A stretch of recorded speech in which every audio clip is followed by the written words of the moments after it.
First of all, leadership and management are two different things. So a leader sets the example, leader sets the pace of the pack, the leader holds people accountable, the leader creates and sets the vision, creates the goals, and then helps hold people accountable to the goals. Managers manage. And there's a system that I learned a long time ago called the 1 minute manager. I don't know if you've ever heard of that or read that. Um, that has been my management philosophy my entire career, and it's how I built so many companies so quickly, is by adhering to that philosophy. And the 1 minute manager, there's several books in the series. It's really all about, number one, finding champions and coaching them to success, finding winners and coaching them to success, and not wasting time on losers or, can't do. So you either have a won't do or you have a can't do. A won't do, there's really nothing you can do with. A can't do, you look at and you say, why can't they do? And as a leader, it's our job to give them the tools, trainings, systems, and support to be successful. But more importantly than that, you got to give them clear direction, exactly what you want and when, and then you got to measure that performance and hold them accountable. And then at the end of the day, when you do that, if you've given them as a leader, you always look at yourself. If something's not working in your business, you got to look at yourself first.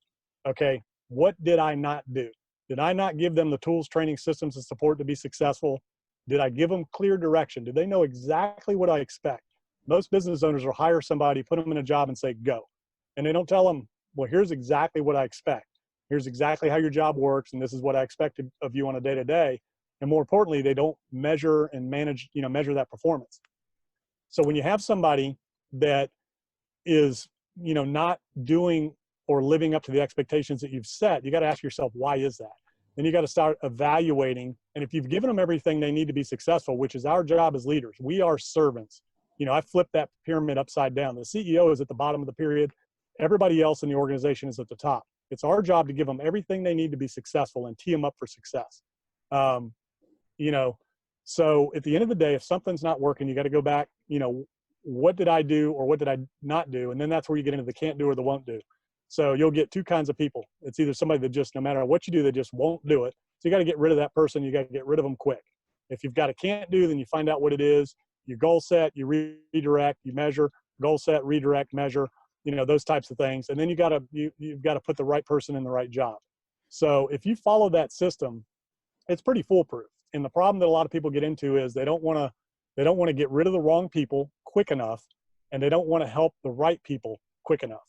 So those are really the two things. So the 1 minute manager, there's 4 books in the series. The first one, it's really about helping people feel good about themselves so they'll produce good results. It's catching people doing things right, rewarding performance in public, redirecting and reprimanding bad performance in private. But more than anything else, it's goal setting, accountability, and redirecting. And then the 4 books in the series takes you through all of the levels of leadership and management and things like that. The different types of employees, the different levels of employees. You basically have 4 levels. You have the beginning employee, they don't know and they know they don't know.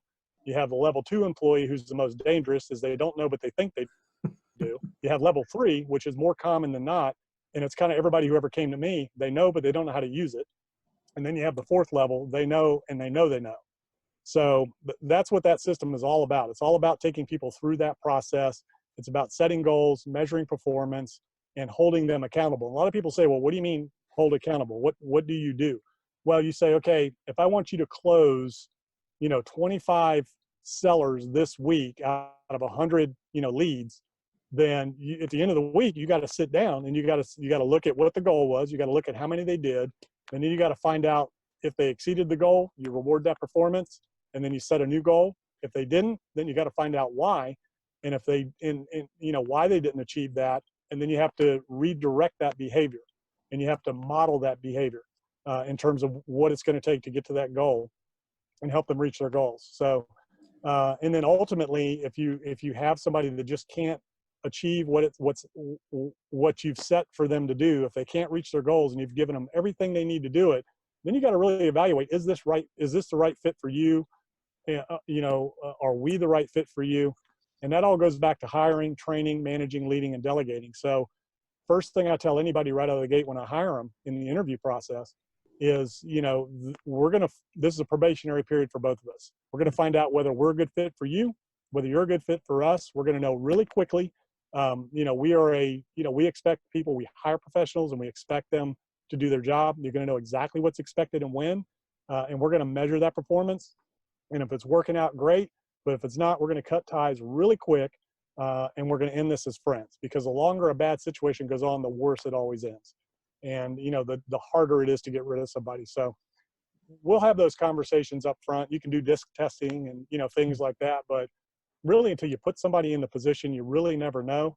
So it's really important to hold goal setting sessions early on, make sure they clearly understand their role and what their expectations are, and then measuring that performance, um, you know, to see if they're achieving the goals that's been set for them.